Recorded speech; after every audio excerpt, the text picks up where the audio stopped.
All right, y'all, let's have some fun. So Matt Walsh of the Daily Wire took some time to stop discussing trans people because, that's his default is thinking about trans people 24/7, doing 78 anti-trans segments per day.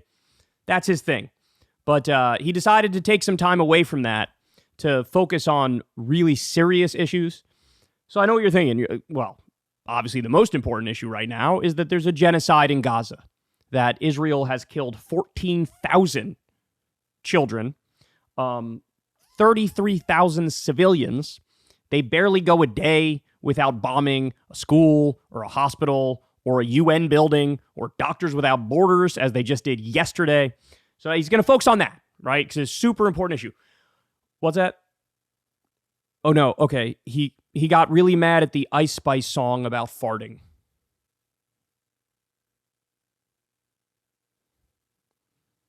Thank you, Matt. Thank you for laser focusing on the things that matter. Because that's what politics is, right? That's what politics is. So he's going to do a little segment here. Funny enough, I think he calls it like cancellation segment. And it's like, hold on, weren't you the people who your whole political identity like 7 minutes ago was, we are against cancel culture. It's the worst thing ever. We're against cancel culture. Well, turns out in many instances, he's for it, as long as it's going after somebody who's nominally on the left or liberal or a Democrat or just somebody he disagrees with. Anything pop culture, because he's the curmudgeonly conservative man. So anyway, let's dive into it and we'll break it down as we go. So I want you to know that I did try to avoid doing this daily cancellation. I tried my best to resist the low-hanging fruit. I mean, there's so many other worthy cancelees, so many others who are just as deserving of the honor. So why subject all of us to this? Why force the audience to listen to the thing that I'm about to force you to listen to? Must we do this? Must we spend our time on this? Well, yes, we must. I'm sorry, but we must. The rapper Ice Spice has a new song out titled Think You the Fart. And the fart is in parentheses, by the way. This is a parenthetical fart. It's important that I mention that so that you can fully appreciate all of the artistic subtleties of this song. And, well, that is the only artistic subtlety, to be clear, but still kind of impressive for a musical artist who I'm willing to bet $10,000 cannot spell the word subtleties in the first place. But in any case, this new Ice Spice song came out just a few days ago. It's already a hit. Music video has nearly 9 million views on YouTube. It's been streamed over 15 million times on Spotify, which is the real test of a song's popularity these days. Overall, Ice Spice, who emerged on the music scene just 2 years ago or so, has garnered hundreds of millions of streams, hundreds of millions more views on YouTube. She's achieved widespread popularity, especially on TikTok. She's been featured in songs with Taylor Swift. She's been on the Barbie movie soundtrack. So she is, by every quantifiable measure, a bona fide musical superstar. But is she any good? Well, you might assume from the title of her latest song that the answer to that question is no. Shocking. I'm shocked he doesn't like Ice Spice or the fart song. I can't believe it. You might want to dismiss her talents altogether without even giving her a chance. Based on what you know about rappers these days and about the music industry and about the sorts of musical artists who put words like and fart in the titles of their songs, let alone both words in one title, you might arrogantly and presumptuously disregard her from the outset. And I want you to know that if that's your attitude, then it is absolutely correct. Her music is indeed as hideous and mind-numbing as you imagine.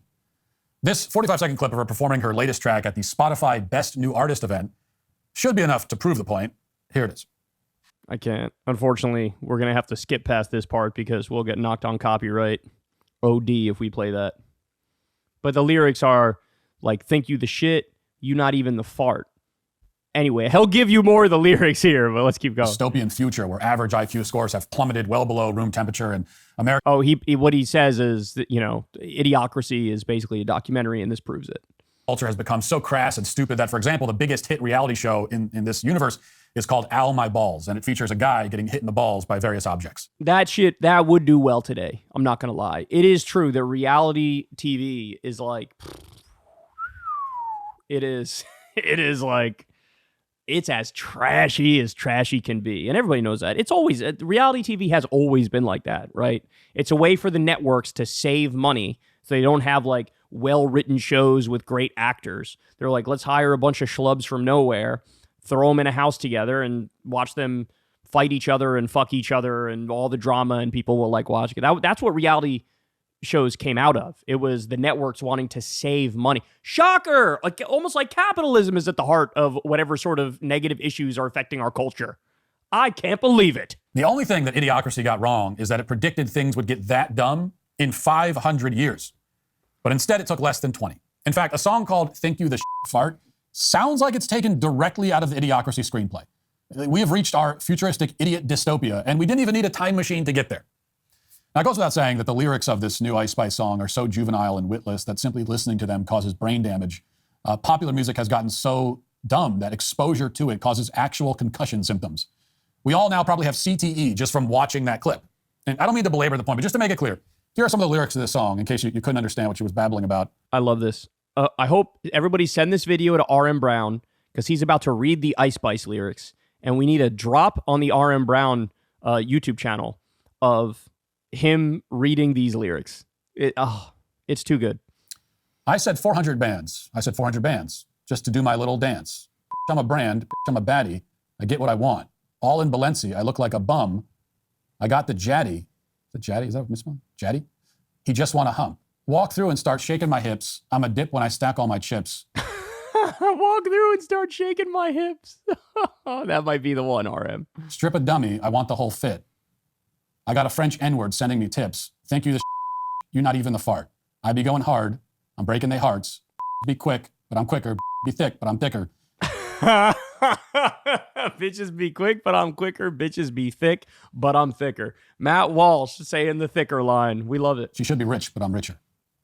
Now, sure, based on these lyrics, you would assume that English is her second language, and she doesn't have a first language. Ice Spice has the intelligence and artistic sensibility of an earthworm. This song is the musical equivalent of an overflowing porta potty that's been baking in the sun for 3 weeks. Okay. All right, Matt. You look like Al Borland, okay? Take culture critiques from you is whoever would do that.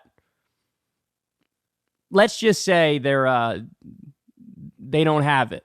They don't have it, okay? The think you the you're not even the fart it's the sort of metaphorical play on words that wouldn't even count as clever if this woman was in 3rd grade. Like even an 8-year-old would hear that and think that it lacks sophistication. All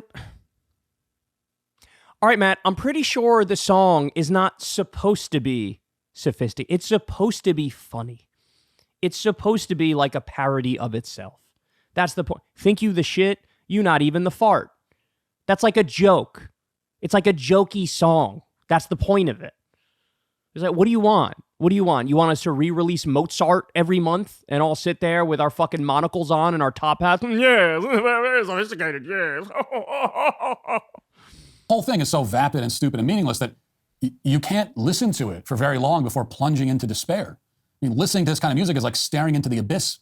It's like some kind of great void where beauty and meaning and intelligence are consumed and obliterated. Look, I don't know. I'm not really that much of a music person, right? Like I listen to music from time to time and of course I have songs I like more than others, etc. I'm not really that big of a music person. But to me, the whole thing is it's a vibe, right? I just need to get a vibe from it. It's just you just like the way it sounds, right? I'm not familiar with the musical terms and what means what, but I don't know if it's the melody or the harmony or whatever. As long as it sounds good, you can be singing or rapping about shitting and farting, and it's still like, yo, this is a vibe. But he wants like a college dissertation, it seems like, from his lyrics. He wants it to be like 17 layers deep with all sorts of meaning and metaphors and this and that. It's like some people, that's not why they listen to music. I'm not trying to overthink shit when I'm listening to it. I'm trying to vibe out with the windows down when I'm driving on a 70-degree day in the summer, right? Like, anyway, I think this part is a ad. Let's see. It is an ad. God. Daily Wire. What am I going to do with them? There's like a 6-minute Ben Shapiro video, and he just slams ads in there as much as possible. Unbelievable. Please, for the love of God, guys, reward me and this show for not being like this, okay? I've never had a conversation with an advertiser. I'm probably leaving a tremendous amount of money on the table because I refuse to sell out in this brazen and egregious way where you're watching a 7-minute video and all of a sudden I'm talking about fucking Hello Tushy for 45 seconds, okay? Like $2 a month, $5 a month, whatever it is. Patreon. We fund this show from the ground up. You guys help support from the ground up, and I love you for it, by the way. In a just world, you would go to prison for making music this bad. I don't even mean because it's profane or whatever. He keeps going further and further. Come on, bro. Go to prison because you made a jokey, funny song. What are you doing? What are you doing? The music itself is so bad, you should go to jail for it. There should be jail sentences for this. So in that sense, it's really no different from most pop music. You know, it's hard to even tell when he's joking, right? Because I don't know. He doesn't have like a very jokey personality. So he says something like that, and I'm like, are you kidding? I really don't know if you're kidding. And indeed, it's essentially on that basis that many people dismiss concerns about the absolutely god-awful, soul-crushing ugliness and idiocy of modern pop culture. I can't. Okay, this is such a grandpa, pissed off grandpa, get off my lawn type critique. Music has always been like this. One of the things that we've been doing, me, Crystal, and the kids recently, just for shits and giggles, on Sirius XM radio back in the day, they used to have like a 40s on 4 and 50s on 5 and 60s on 6 channel. I know they still have 90s on 9 and 80s on 8, but I think some of the older ones they got rid of, like the 50s and 40s and shit like that, because nobody was fucking listening to it. So we decided just for shits and giggles, like, let's listen to some old music just to see, what it was like if you're vibing out in 1941 or whatever the fuck. And it's the worst thing I've ever heard in my life. There's nothing good about it. The melody, the harmony, the lyrics, everything is the worst. It's all so insufferable. You can't, it doesn't age well. It just doesn't. So one of the ones that one of the kids likes listening to the most is an old song called Minnie the Moocher. Go listen to it. Go listen to Minnie the Moocher. Go listen to the lyrics. Go see how it sounds and feels. You could just as easily do a segment, like ripping it apart, talking about music from back then. But it's always like, well, today, it's always today. The kids are, how they are. They're really bad and terrible, and society is really falling apart, and it's really shitty. And it's like, well, that music was way worse than what we have today in terms of how it sounds and how it feels. And the lyrics, oh my God, the lyrics to every old song ever, they start with, let me tell you a story about fill in the blank. It's always, let me tell you a story about. They were so non-creative. The lyrics to every song were starting with, let me tell you a story about. We're talking about negative creativity here. Any first grader could write that as like the first line, right, of a song. But of course, to him, it's always, oh, today, everything's so bad today. Jesus Christ. And again, you want to talk about bad music? Like, so for me, certain music I don't vibe with. Who's the guy that just died, the massive country star? Toby Keith, was it? It might be Toby Keith. Anyway, he had a very famous song back during the Iraq War era where like it was like a rah, let's go bomb them and kill them kind of song. And somebody posted a clip on Twitter of like all the troops going wild, listening to it like, yeah, let's go kill, yeah. And you want to talk about like moral and societal degradation? I'll take the shit fart song any day of the week over the rah, let's go bomb people for no reason song, right? Because remember, this is the peak of the Iraq War and the Afghanistan War, and Iraq didn't attack us. Saddam had no connection to Al-Qaida or 9/11. It was a war based on a lie. We have propaganda songs and we're like, yeah, let's go bomb. America's going to put a boot in your ass, bro. I think that was like one of the lyrics, is putting a boot in your ass or something like that. And it's like, that is way more like morally degrading us than a funny song about think you the shit, you not even the fart. Like his rant here is just such fucking old fogey. The kids today, get off my lawn. This kind of stuff really isn't that much worse than the pop music that was being churned out 20 or 30 years ago. And people were complaining about that stuff back then and saying that it was the death of art, and they were getting upset about it, and it turned out fine. Yeah, that's what people say. But the problem with that argument is twofold. Number one, like it obviously didn't turn out fine. But what do you want, Matt? What do you want? What do you want to censor the music? You want to have like a government agency determine what is and isn't acceptable, and they take out like all the curse words or anything that's risque or anything that sounds dirty. And again, the idea that back in the day, whoa, it wasn't that bad back in the day. All you ladies pop your pussy like this. Don't stop, don't quit. All you ladies pop your pussy like this. Shake your body, don't stop, don't quit, just do it. Do it.